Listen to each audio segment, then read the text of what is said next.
favorite product.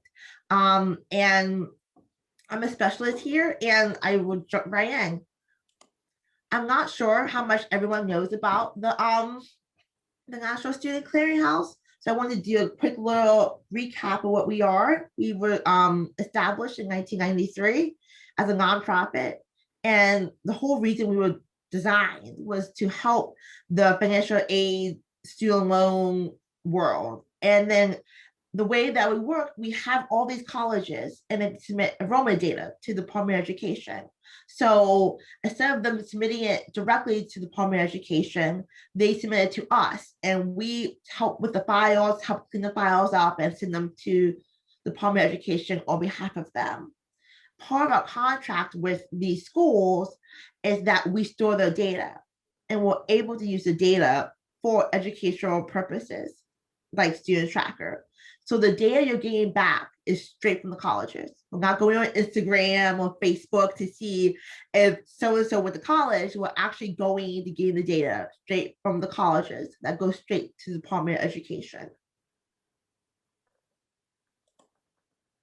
We have 98% of the students enrolled in the United States, including Puerto Rico, and we have about 94% of the degrees that they have. So we have a really big coverage. So really quick, what is Student Tracker? It allows you to see where your students are going post high school, and it allows you to see that big picture to be able to reevaluate what you're doing at your high school and see in your district and seeing if these students are succeeding. And a nice thing about that also is you're not just seeing if they went to college, but if they completed college, if they stopped out, or even what degree they got. So how does this work? You submit a graduate file to us, which is a file, which I'll go over. It's a file that has the student's name, date of birth, the high school name, high school ACT code, basic information. And it comes to us as a National Student Clearinghouse. We store the data, we match it to our college enrollment data, and then we produce reports. After that, the reports drop down over to you all in a secure FTP account. So we store 8 years worth of data. And the reason we do 8 years is that it allows you to see the big picture.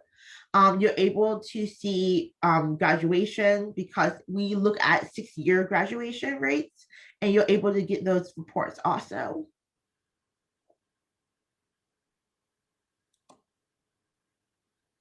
So these are some of the aggregate reports you receive. This one is the percent of students enrolled in college the fall immediately after high school by institution type. And you see for this example, you have public, private, and all institutions. And you're also able to see the 8-year span. And that's why it's so important to have that, to give us that 8 years, is that so you can really see any dips. And it's really fascinating right now with what happened last year with a lot of schools virtually. We're going to see if the numbers have changed because of COVID. And we did a high school benchmarking report, which I'll get to later on, about how numbers have dropped, college enrollment numbers have dropped because of the COVID pandemic.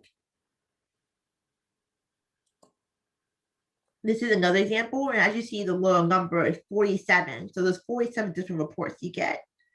This is the persistence, because getting your kids into college is great, but you want them to stay there. So this is freshman to sophomore year persistence. This one is a really, really cool graph because it shows you the enrollment and progress. You see right here the different colors, new to college versus if they graduated, if they retained, if they stopped out. And you can really see the big picture of all your students. And the nice thing about these aggregate reports is that if a student has a purple block on them, we're able to show them in the aggregate reports because they're just numbers. We're not, telling you exactly who the student is. So the aggregate reports show you the big picture of all your students and how you're really doing. So this is my favorite, the detail report. This is the meat and potatoes. It shows you everything. Each student is listed individually, and you're able to see every single semester they were in college. So, for example, just say Katie was in college for the University of Mexico, and then she was there for 5 semesters. Then she transferred to New Mexico Highlands University, and then she went there for 2 semesters, and then she graduated. Like you can't see the whole report because it's too long and it would be way too small to see on the computer screen. But you're able to see the students' names. We show you the students' names, of course, the date of birth. And right here, you'll see if they graduated, and on this side it's cut off, but you're actually able to see the degree they got. So you can see if someone got a degree in history or in English, or even a degree in engineering. And that's really cool for our STEM programs. You're seeing if that work you put into STEM programs are actually paying off, because you can see if the students are getting degrees in STEM programs.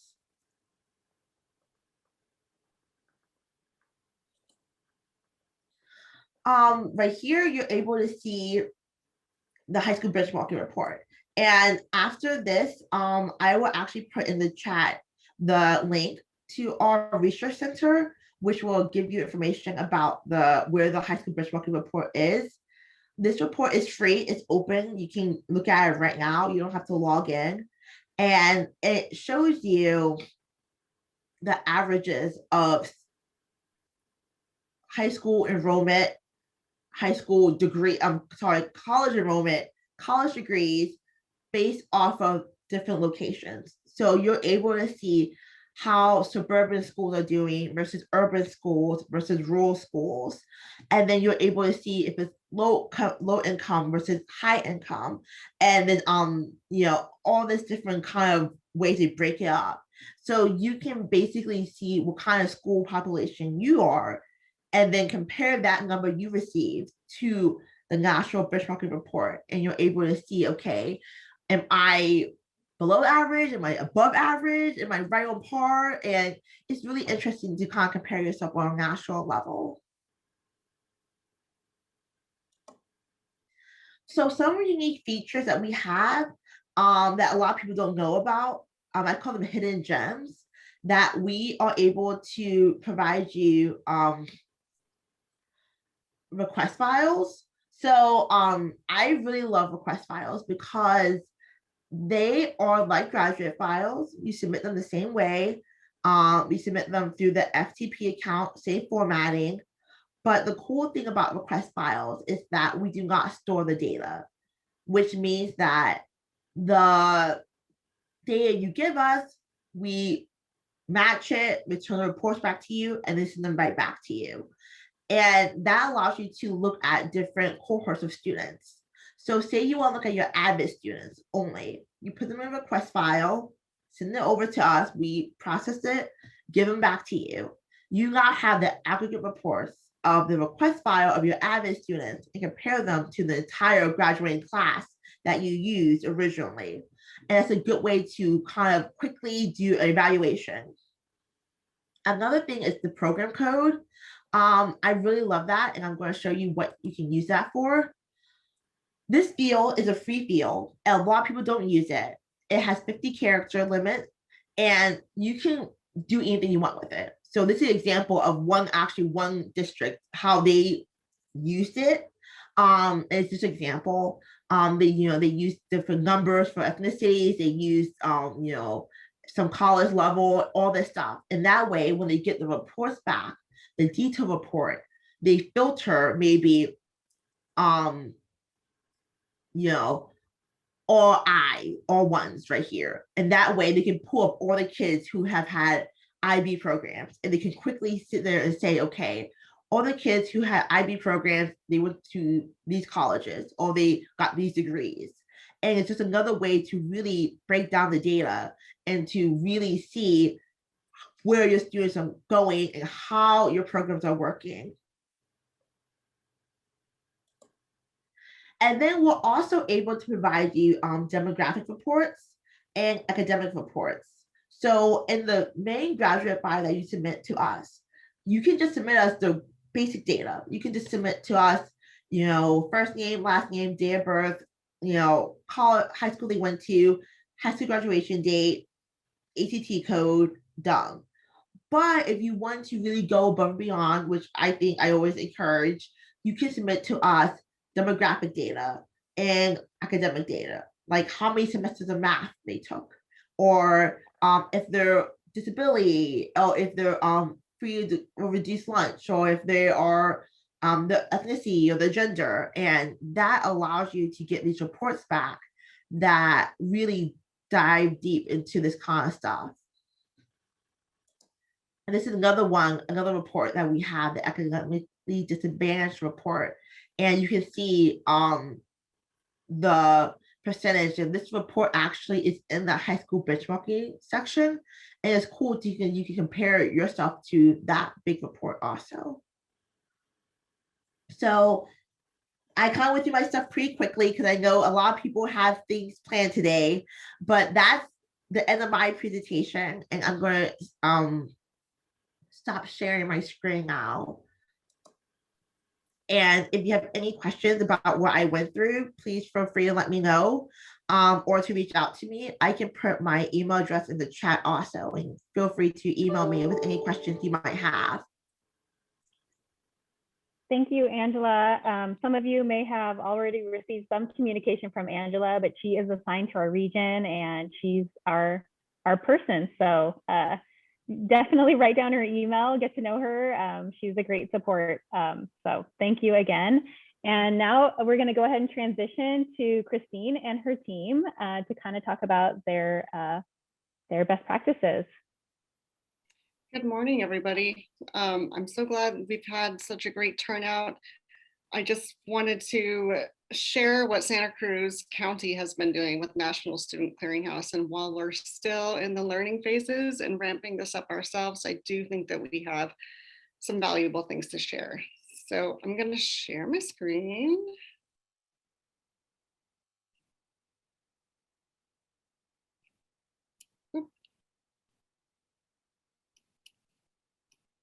Can everyone see now? Okay.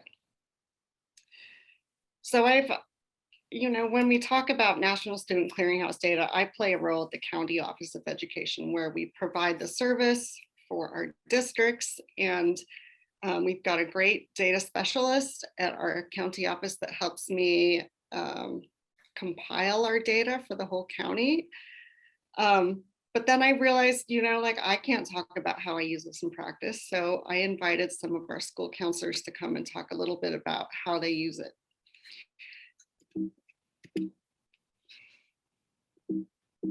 Oh, hang on. It's not letting me advance. There we go. So when I start presentations like this, I first want to talk about the why. Why are we looking at National Student Clearinghouse data? And because really, I think that we need to stop thinking about being a K-12 system and think about being a K-16 system, because our end goal is to have our students go out into the world and be able to earn a livable wage and be successful community contributors. So in order for us to do that, we can't keep thinking K-12. I'm going to talk a little bit about how to get and use the data, but thankfully Angela has talked about that a lot. So I'm going to skip over some of those slides. And then I'm going to invite some of our guests to help us think about how they're using it. So let me know if you can hear this. This is Arnie Duncan. He is our former Secretary of Education. And he was asked a question about why we need to think K-16 and collaborate with our local universities and community colleges. So I'm going to just let us listen to that for a minute to think about the why. So how do you see the voluntary collaboration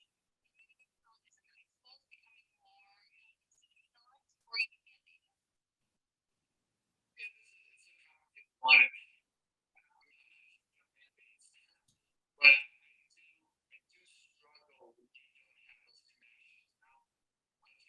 Christine, this sounds not great. You might need to turn up your volume when you're in.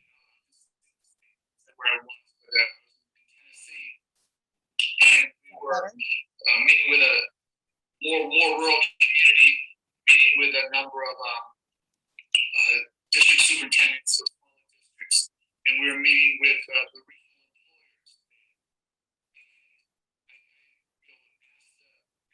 employers. What percent of high school graduates are ready to come to your places of work? You know, these are they're there, and the room got a little quiet, and they said 50%. And then I asked the question, The audio is still not great. It's breaking up. Okay, shoot. Did you click the share audio? I did, and then it told me I had to download something on Zoom. Anyway. I know. Okay. Right before I started sharing. So I'll just move on. I mean, basically what Arnie is saying is that our community colleges and our universities aren't talking to each other enough. And how are we going to know that we're doing a good job in our high schools? How do we know that we're preparing our students for success in post-secondary education? If we're not having these conversations regularly, not just when we have, you know, someone like Arnie Duncan come to town and ask you that question. And, you know, he really just concludes this by saying, if we can't do this, you know, shame on us. It is our job to continue to think about a K-16 continuum for our students. That was the quick summary. So how do you see the voluntary? So here's the rest of the why. And here are some of the things you can get from using National Student Clearinghouse at your sites. It's important that we can use it to communicate with our local colleges and universities, know how to celebrate our student successes and yours within your school sites. Really need to know how our students are passing their transfer level courses within their university, especially for our English and our mathematics. Share that information back to the school sites with, you know, if we're having a problem with students passing mathematics, then we need to be talking to our math department about what our student outcomes are when they graduate. And then share and collaborate with your community and also your local industry, because those are the places that we want our students to go out and work in our communities and be successful.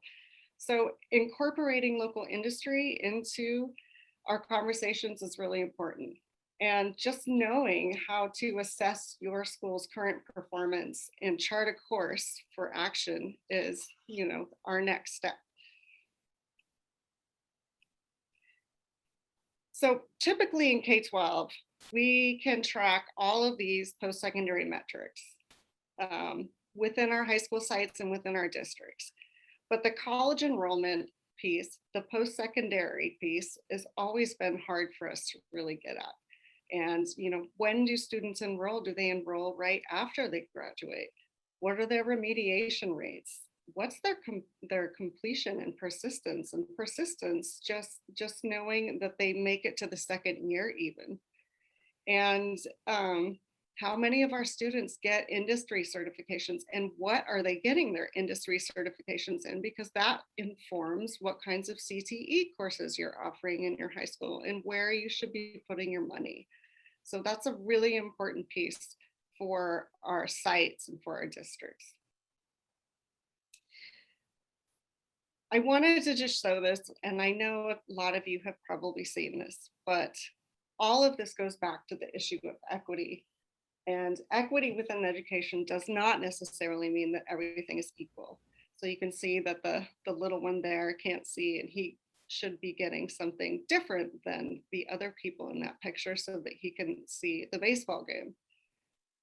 So looking at this kind of data shows us what, if you disaggregate your data, you can tell who is succeeding and who is not. Student outcomes, disaggregate, disaggregate, disaggregate. If you can predict how your students are going to do in their post-secondary education, then it's not equitable. And a really key piece of looking at data, I feel, is that having the mindset that it's not our fault that the data is what we can predict, but it is our responsibility to change it. This is something that Angela mentioned already.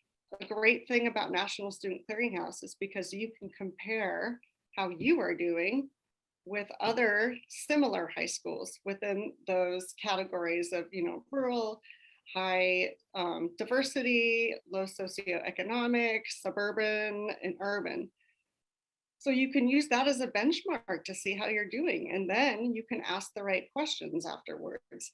If you don't know the right questions to ask, then, data is useless. So the data is supposed to bring these questions forward, and looking at the national benchmarks that are specific to your school demographics is really important. Also important is, and I apologize for this blurry graph, the collaboration between data roles at the high school and data roles at the district and school counselors and site administrators. Communication is key to figuring out how to do these data cycles, and data needs to be usable. If we just get lots of spreadsheets, that's not usable to us as practitioners. And it's not just for compliance. It's not just for writing your LCAT. It's supposed to be informing your practice real time. And then you need to be working with your data people to communicate what you think is useful, what's not working, and then what we should do for the next draft, and then just reiterate this process until it's a regular process within your sites and districts. And when you're looking at the data, you need to think about who is your audience. Are you presenting to district administrators, site administrators? If you're a data person and you're presenting to school counselors, or you're a counselor and you're presenting to classroom teachers, or a combination of all of the above, what should that data look like? And always need to be talking about what are we looking at. So prefacing your conversations with what Angela talked about earlier, because not everybody in the school sites know what National Student Clearinghouse is and how it works. And there's always going to come up a lot of questions around, like how reliable is the data? How valid is it? And so having that in your back pocket is really important. And then why are you looking at the data? What's the purpose?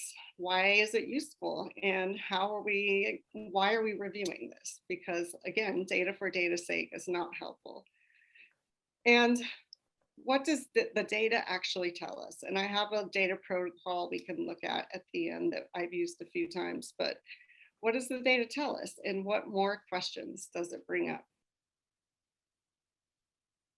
So I'm going to gloss over some of this because Angela did a really great job.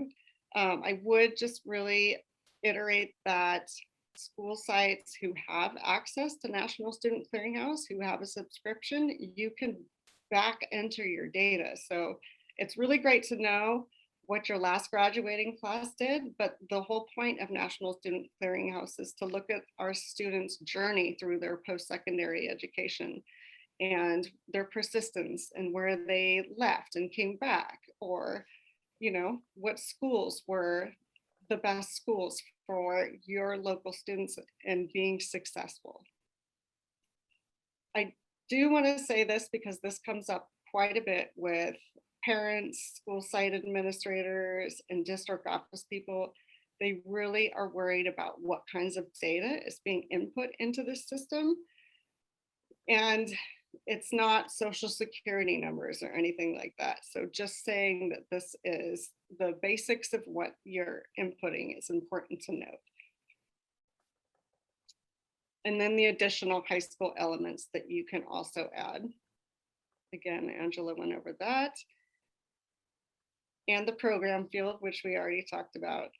But those kinds of things that you fill out within, or that you flag within your upload of the data system, allows you to ask questions like this, like, you know, how are avid students doing in relation to kids that completed it or participated in a CTE course?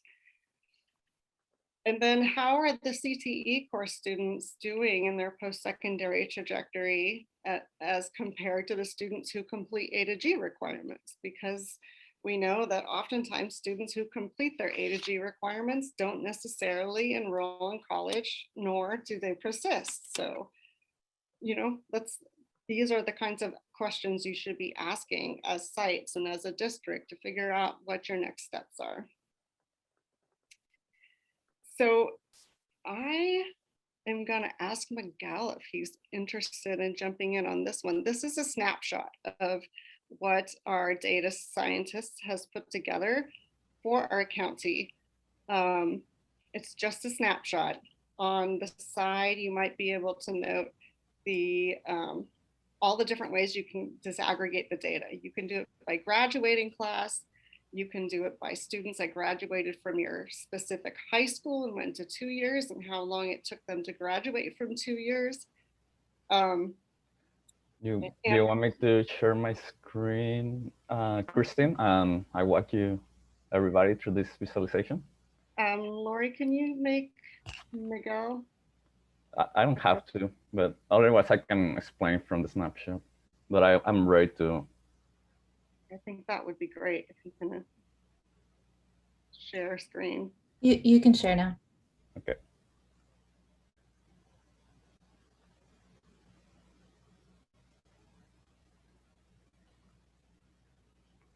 All right. So yeah, I have here the visualization, not a snapshot, but with all the options. So what we have is cumulative number of high school graduates that enroll in the bottom axis or graduated in the top axis from 2-year, 4-year college from time of graduation. So the horizontal axis is time since they graduated. So this is all high school students from 4 districts in Santa Cruz County. So that's a total of 15 high schools. And I put this together from the detailed report aggregated. And so I look at all the graduates we have. If we have a college record for them, so on gray are the ones that we don't have college record. About 25% of them, we just lose, you know, from either they opt out or they didn't enroll in a college. For those that enroll in a college, we see when they enroll after graduation, most of them enroll within, you know, less than a year. Okay, and if we have a college record for a 2-year only, then they are on red. If eventually they go to 4-year college, we put them on the blue. So there's no double counting if they transfer. So if they went first to a 2-year college and then they transfer to a 4-year college, they are here on the blue. We're working on doing this better for transfer students, capturing what happens to transfer students, different paths. The detailed report is so rich. There's so many cool things to do. So this is just our first take right now. Okay, so we see that about 39% of high school graduates enroll in 2-year college. And that's it, never enroll in a 4-year college. And about 36% enroll in a 4-year college at some point, whether they were transferred and they were first in a 2-year college or they directly enroll in a 4-year college from the beginning. From those enrollments, on the top axis, we have the graduation records, okay? So we got that about 2 of them about 9% of them got 2-year degrees after 8 years from graduation, okay? And 27% getting 4-year college degree. Again, there's no double counting. If someone got a 2-year college degree and later got a 4-year college degree, then they're just here on the orange. Okay, so that's oh yeah, we have data from 2011 to 2019, but I'm only selecting up until 2015 so that there is enough time for, you know, a good opportunity for students to actually have enrolled and graduating 4-year college. So it is, you know, a fair representation here. We just obtained 2020 data recently. I haven't included into this visualization yet. Once I do that, I probably will select an extra year right here all the way to 2016. So yeah, that's a brief summary. I think, again, as I said, there's a lot of cool things to do with the National Student Clearinghouse data. This is just a first take. What I'm interested in doing, like looking at more detailed paths, what happened to transfer students, what is the success rate of students that transfer versus the ones that don't transfer, and different paths into private versus public schools, you know, out of state, a lot of things, a lot of really cool things to do, but you know, it just gonna take some time to get all that done. All right, any questions? I'm gonna stop sharing my screen, or actually I just leave it in case there's any questions. All right.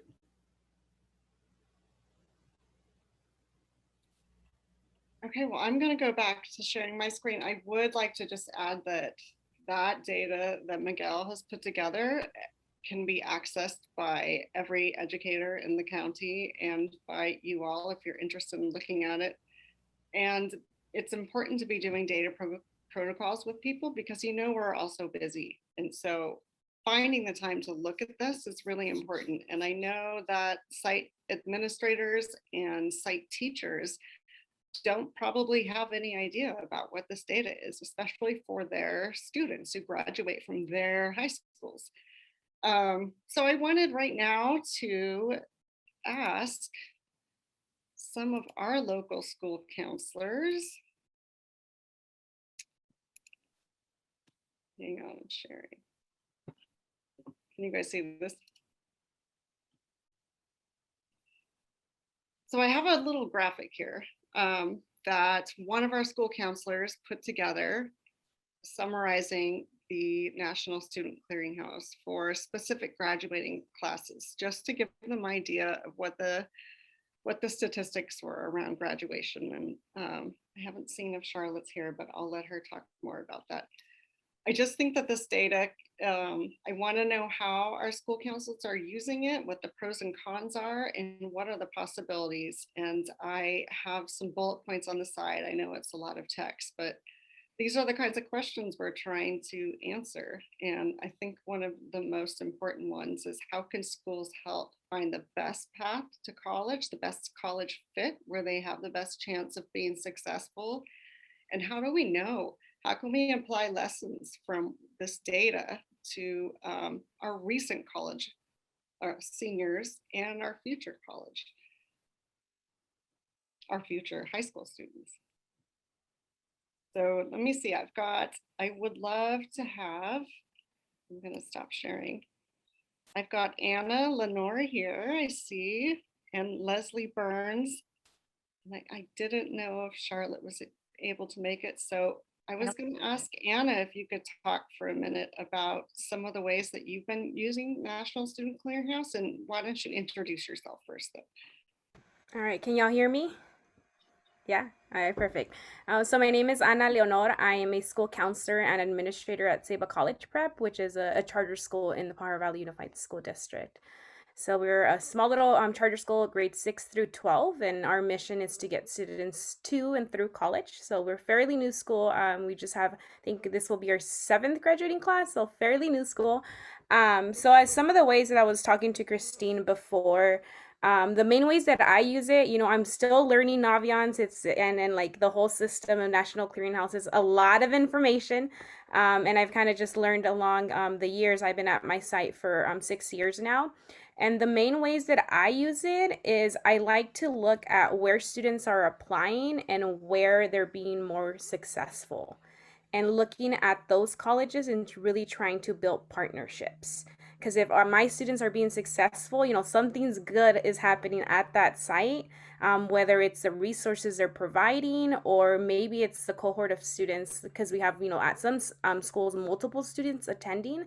So I like to look at that, where our students are going, where they're being more successful. So when our students are graduating, I'm able to connect them with those students. And I think that really makes a significant difference, especially because our school, our community that I work in is predominantly Latinx. So it's not very diverse, our site or community where students live. So culture shock is huge for a lot of our students, especially if they're going away for college. So I really try to use that data of where students are going, where they're being successful, and try to connect our students to those alumni that are already there, whether they're a first year, second year, or even graduates at this point. So they can build that connection and get like firsthand experience and information of what it is to be a student at those particular institutions. So that's, I think, one of the ways that I use it at my site. So I don't know if there's anything else, Christine, that I might have missed that we talked about before. Let me know.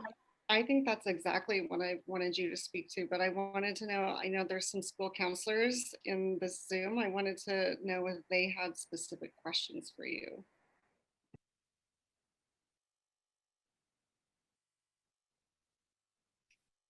I did note that there is a question in the chat, and Angela, this might be for you if you're available, but somebody wanted to know if National Student Clearinghouse data can capture the students that are on financial aid, probation specifically. Unfortunately, we're unable to provide that information because the colleges don't provide that information to us. So we can't give you financial aid information. But we can tell you if they went to school or if they left school. So maybe you can, if you have a small enough school, you can reach out to them and say, hey, I saw that you stopped out. What's going on? I know some schools that are smaller do actually reach out to those students and do that. So I do have a question. My name is Lisa Castillo, District Director of College and Career of Cutler Rossi. The question that I have, maybe it pertains to maybe a larger district. Is there a system that you have created as far as how often and the foundational pieces as to whom you bring in as your district team to analyze this data at the secondary level, how often, the frequency? And I do like the feedback that Ana Leonor gave on some of the data that she's looking at as well, but just a larger school district. We're a rural community, but we have approximately 1,100 students at the high school. So I was just wondering if there's a district-wide process for like larger districts who have more than one high school or vice versa. I can speak to that, Anna. So that's one of the things that we are working on now. And part of that is the communication between school counselors and administrators who know the data is available and ask for it. Oftentimes the data goes to, in large districts, to the data analysts who are uploading the data, but then the reports aren't necessarily coming back to every high school administrator. So that is a key piece to making this data applicable and usable. And then, it's a really great reason why school counselors should be in front of the staff in school meetings on a regular basis and at school board meetings on a regular basis. So we are still working on that, and it's a continual process. So I guess I would just say that I think that what Miguel has done for our county office of ed has been really helpful. Okay, thank you. Any other? At our particular site, I do present to our board and our teachers as well the data, and it's really great. It opens up conversations of our areas of growth as a school. Like, even though that is our mission, we're still aiming to to increase our percentage of students completing college. So it's a great way to celebrate, our successes of where we're doing well, and also look at our areas of growth. And it really opens up, the conversation. And I think the next step for us is to also share out that information more widely with our school community, because that's something that I still haven't really done, like shared out to parents, to students, unless they attend a board meeting. But that's one of the things that I want to work on this year. I'm thinking that this would be a good opportunity for districts to even share out with their parents and families at the forums that we have, parent forums, district-wide forums. I think that's a really great idea. I think it's important for parents and students to understand, the trajectory of students who go to a 2-year, if they have the option to go to a 4-year, and what that might look like. Not to denigrate our 2 years by any means, because there are specific reasons our students attend 2-year colleges, but what is, like what Anna was saying, what's the bang for the buck, and who is successful in which colleges, and the college fit is huge. I wanted to just see if Leslie wanted to jump in here at all. Sure. Hi, I'm Leslie Burns. I am a counselor. I have been a counselor for about 20 years now at a small public school, San Lorenzo Valley High School, up in the Santa Cruz Mountains. And this is actually a project that's near and dear to my heart. Before we got National Clearinghouse, I was doing a project for my evaluation, and I actually went and started digging in the data because I wanted to see what was happening to my graduates, the ones who were going to 4-year, the ones that were going to 2-year, the ones that weren't going to college immediately. And I started trying on my own to gather that data, which was insane. And, and it was a year-long project, and I enjoyed getting in touch with former students and getting that information. But obviously realized that the immensity of the project was too much. And when National Clearinghouse came along, and Charlotte, we hired a college and career specialist, and that was some of the data that Christine was showing you. It was a lifesaver. I firmly believe, and one of the things that we have been charged with as the counselors is to really create that college going culture. And I wanted to see what was happening to our students. And we're kind of a rural, well, we're considered a rural district, even though we're very close to Silicon Valley and Santa Cruz. But it was really important for me to see the majority of our students do attend 2-year. But what I was seeing in the data was some of those students were kind of getting stuck. And so that was information that I could use as I'm guiding students. I tend to, even now, go into the detailed data a whole lot more than I use the aggregate data, because I love to see what the kids are up to and what's happened. So it's good information. But then on the other hand, that aggregate data is really important as we make decisions about programs and what we're doing. Some of the things that we're working on are summer melt. How do we get kids that have graduated moving on? They tell us one thing when they walk out the door, but by the time fall comes around, and this year especially, but as fall comes around, do they enroll? Do they go to the school that are, do they show up at the 4-year they said they were going to? Where are they? So this has been really valuable information, and it is definitely influencing the way that we're doing counseling at SLV. Another piece that's been really important is seeing that some of our CTE programs really are paying off. We have an aquaponics lab that is up, we have an aquaponics lab that is on our campus and is really sort of state of the art. And just to see the amount of kids that are going into colleges and careers with degrees, going for majors with natural resources or environmental studies has really been kind of a cool thing to see come out of that program. So that's a quick summary on my part. Any questions that anyone has for me from the counselor side of things?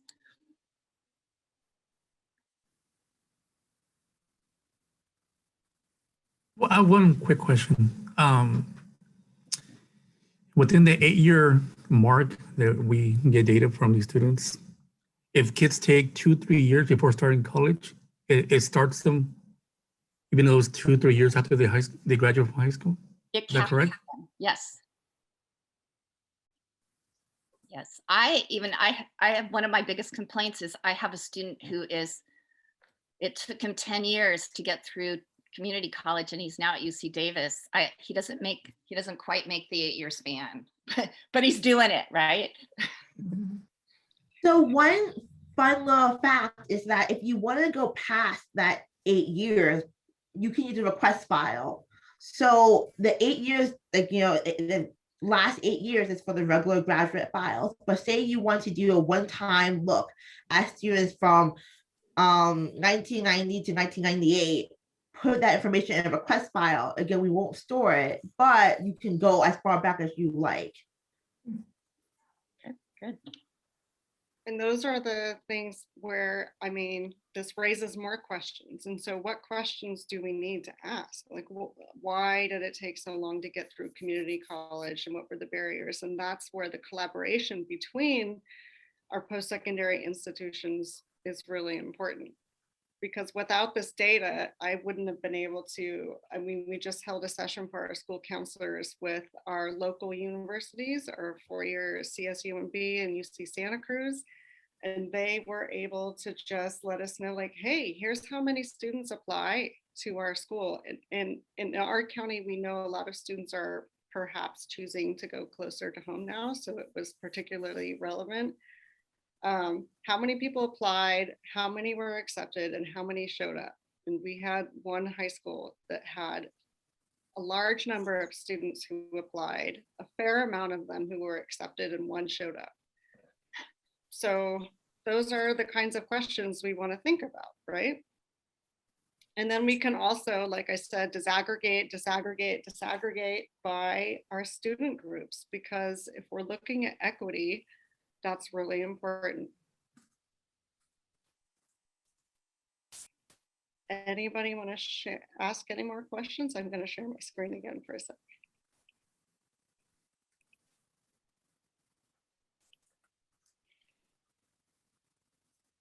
So this was just some of the data that CSUMB put together for us by high school. So we could share this with all of our counselors at the specific high schools and, you know, disaggregated by student group. But this is something that I really wanted to share because the data for data's sake is a problem and people are really overwhelmed right now. So it takes some facilitation to make data relevant for our administrators and our teachers who are overwhelmed, especially right now. A really quick data protocol to use that I've only really tried out once, but I've heard great things about as well. And I think when I participated in it, it was very, very useful. And that is just, you know, sharing the data, and not every data point, pick like 3 or 4 or 5 to share with them and let them have a couple minutes, maybe in pairs, to just, you know, notice the data. What are you seeing there? What questions do you have? What parts do we need to understand? What's missing from the data? And those are those questions I was talking about. And oftentimes student perspectives are missing from the data. And then what assumptions are we making? What does this mean for equity? And how might we take next steps after seeing the data? And that's the key piece. That is the piece where you look at your student success rates, how long it's taking them to get there. And, you know, what can we do? How do we look at that to make changes in our school? There's a great article I'll try and link in my slides, and it's called the 4-step process for developing a data culture in schools. And she lays out some really great, just basic steps for that. So we've got 5 minutes left. I've almost talked too long. Does anyone have any final questions for us? So I have a question about the data and we've uploaded our data, but I'm having issues just accessing, and I was hoping you would demonstrate how to run the reports more so than we know how to look at the data. I think a lot of us are in, but we're having issues with accessing data. It shows that we've uploaded when I log into my account on my end. However, there's no reports for me to access. So I think I received, hi, this is Angela. I think I received an email from you actually. And I sent you over to our student tracker team, and they're the ones who are going to go through your reports and make sure the data was, your file was accepted, and going to make sure, walk you through the process of getting the reports to your FTP account, because you upload the data correctly, and that's why you got the email saying that the file was accepted. But then we have to make sure there's no errors in the files, and then once they check and make sure there's no errors, then it gets processed and you make a report. It's a 3 to 5 business day turnaround time, so if you should receive an email definitely saying that you have reports in your FTP account, or there was something wrong with your file. You need to fix maybe the ACT code or whatever. So you will receive one of those emails within 3 to 5 business days. If you Would that don't, be a site or would that be a district email? I'm sorry.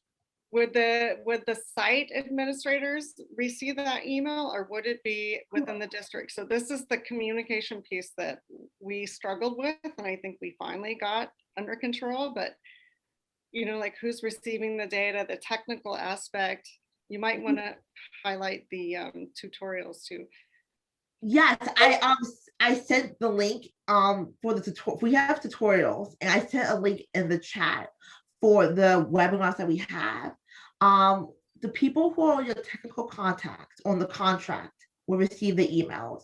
So we need to make sure the technical contacts are the correct people, because if you do all the uploads and downloads, but you're not on the contract, we can't talk to you legally, because you're student data. We are very proud of how we, take the privacy of our student data. So you have to make sure the technical people are the right people on the contract. If you're not sure what your contract looks like or who's on the contract, you can let me know. I can send you a copy of your contract so you can see like who was on it and if we need to add someone or remove someone.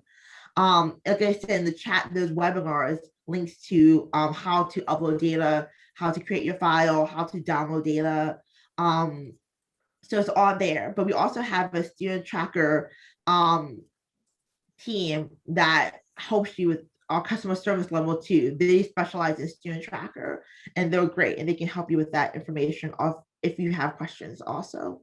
I would say that we found a regional representative at the county office, and they were really responsive. They would look up every high school site and district for me and let me know where they were at with uploads. They would tell me who the contact was, and that's why it's really important for school counselors to know that this data is probably coming in and who has it. And so, it might be an email like, hey, we get reports 3 times a year, right, Angela? Fall. Yes. So, yes. Mid-April, mid-August, and mid-November. So when that time comes around, maybe it's time to just ping someone and say, hey, have you gotten the reports yet? Can I get a copy? Where are they at? All of our data people don't necessarily, they've got tons to keep track of, especially during COVID. So a little nudge can be helpful.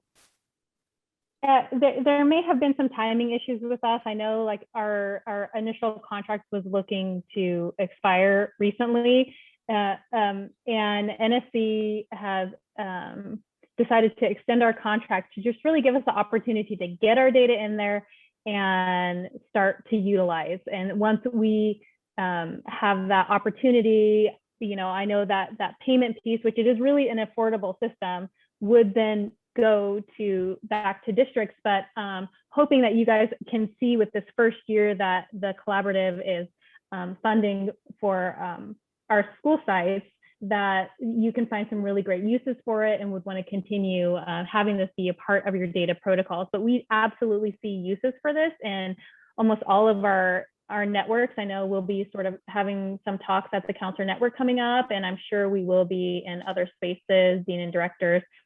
With this most recent outreach that Angela did, we've been talking on a regular basis, and I know Angela also CC'd, just in case you weren't the point of contact, the college and career directors on there as well, so that you knew that that information was going back to your data specialist potentially. So it sounds like, you know, there are still some questions about those uploads, and I know that Angela has been, you know, has offered to make herself available to help with that process if we need some additional technical support. But again, those videos, it may be once you watch one of those, you'll get the system down. But if you do need additional support, and Angela, I'm speaking for you, but if you know you've shared your email, we did put it in the agenda. Hopefully that's helpful, and because our point of contact for those uploads now, that person for that particular onboarding section, that part has expired, and we're moving more to our point person, our regional point person, which is Angela. Hey, Lori, Doug is asking about a March 31st deadline. Do you know anything about that? Initially, that would have been when our contract expired with NSC, and they have extended it to the next year. So we have another year. But they can submit data late. They just won't get the updated report. Right.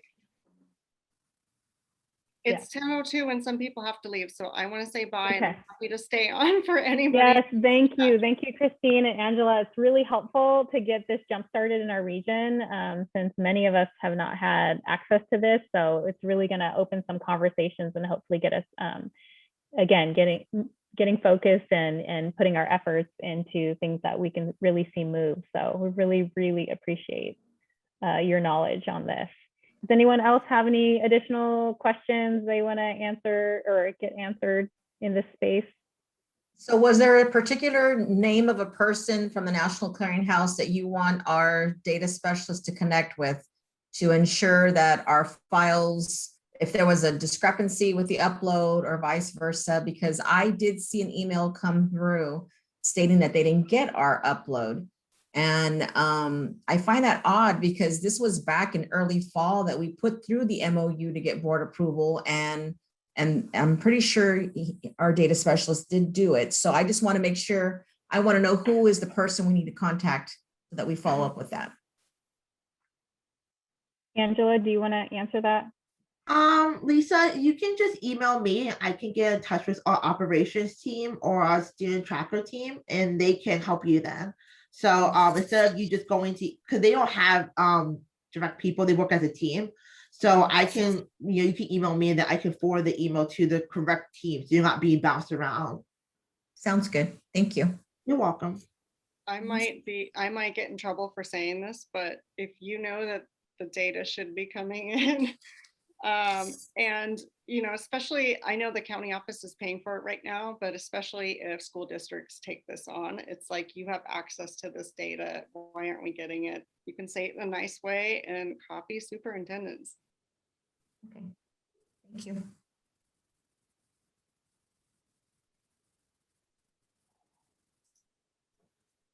Any additional questions since we have the experts in the room? Maura, at the College and Career Department in our consortium, are you or Joy the lead on this one? With this MOU, with this contract, because we have it as a consortium. I would say, Lisa, this is Lori. I would say, like, you could contact me. Sounds good. And if you're having any, particular issues or questions, you can contact me. I've been in regular contact with Angela also. So either way. Thank you, Lori.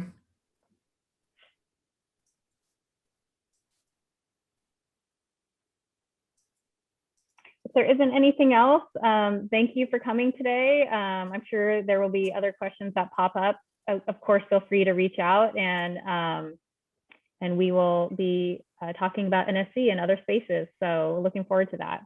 And can't wait to see everyone's data. I don't think I have my email in the slideshow, but please, maybe you could. I added it. I added it to the agenda. You. Great. I'm happy Perfect, to yeah. chat with anybody.